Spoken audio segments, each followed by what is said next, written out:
वज़ीर आज़म की समरकंद में इमाम बुखारी रहमतुल्लाह अलैह के मज़ार पर हाज़री, मुल्की सलामती और खुशहाली के लिए दुआ। शहबाज शरीफ दौरे उज़्बेकिस्तान मुकम्मल करने के बाद वापस वतन रवाना।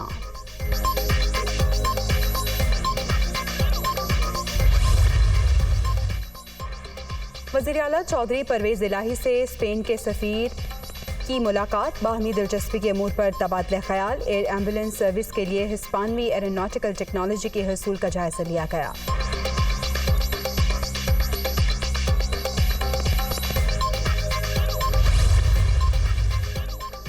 और कोयटा में सब्ज़ल रोड पर धमाका, एक शख्स जाँ बहक, 13 जख्मी, ऑटो रिक्शा को नुकसान। धमाके की नौयत का तयन न हो सका।